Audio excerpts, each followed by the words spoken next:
Greetings everyone! In this video I'm going to share with you some tips and tricks that I've learned to efficiently scan down cosmic signatures in a star system, or more specifically in this example, a wormhole system. In this demo I'm flying an Astero with a basic probe launcher and Sisters Core scanner probes. With my fit and my skills, my scanning strength is right around 100, which, as you'll see later, enables me to skip a few scanning ranges, but I'll point that out when we get to it. Next, with the probe scanner window, I filter out cosmic anomalies, since I'm only interested in the signatures. And since I'm cloaked, I don't need to see open space, so I fill my screen with the system map. Now, cosmic signatures always spawn within 5 astronomical units, or AU, of celestial bodies. When there are many signatures present near the inner planets, I just scan from the star at 8 AU, and I often get pingbacks from several signatures. I can then proceed to scan each of those signatures from 4 AU, or even better yet, at 2 AU. Now, to help me keep track of what I've already scanned, I just copy and paste the scan results into a note, and then begin scanning each signature down, starting from the strongest signal and working my way down.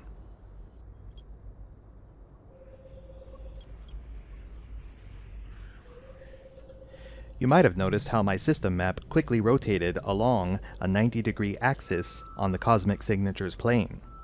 Knowing how to do this speeds things up quite a bit, because it allows you to move your probes in 3-dimensional space quickly and accurately. Here's how I do it. First, double-click the signature to center it in your map. Then, simply double-click somewhere in empty space to rotate 90 degrees where the signature you're scanning remains centered. You can then center your probe deployment around the signature in all 3 dimensions quickly and accurately. It's not super important to center your probes on the signature exactly, just as long as you're close-ish. Another key to being quick and efficient is in how you're using your mouse and keyboard. You might notice that there are only a few instances where I'm moving my mouse cursor to click on a button or an object in Eve's interface.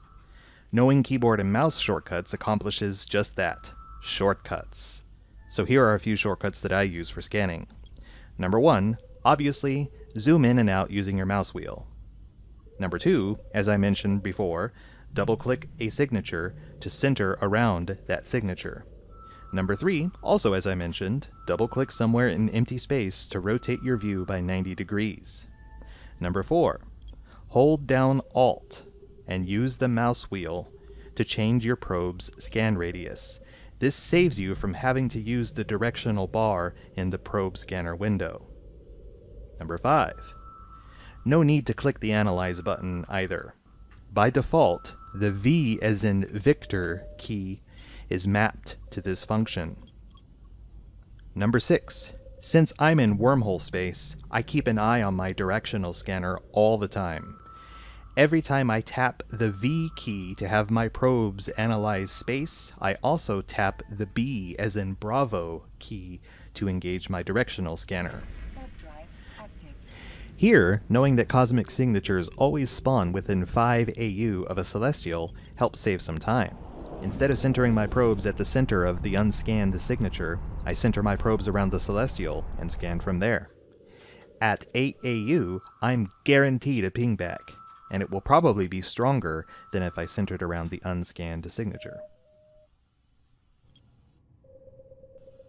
Sometimes you'll end up with a scan result like this one, where one signature pinged back 2 red dots, connected by a dotted red line. This means that the probes triangulated 2 possible locations for the signature. Generally, the accurate location is the red dot that's further away from where your probes were previously centered. My approach to the next scan is to move the probes to the ping furthest away and don't skip a scan at the next interval. In this case, I went from 2 AU to 1 AU to track down the signature. So there you have it, a few tips and tricks to speed up your signature scanning process. This system had 8 signatures, and it took me less than 8 minutes overall to scan the system. And that was with recording this demo in mind, which did slow my process a little bit. Depending on how the system signatures are spread out, this could go a little faster or slower, but I think this system is an example of a reasonable average, with half of the signatures near the star and half of the signatures near the system's outer celestials. If you have any other tips or tricks for solid cosmic signature scanning, feel free to leave a comment and share your tips. Otherwise, fly safe and happy exploring.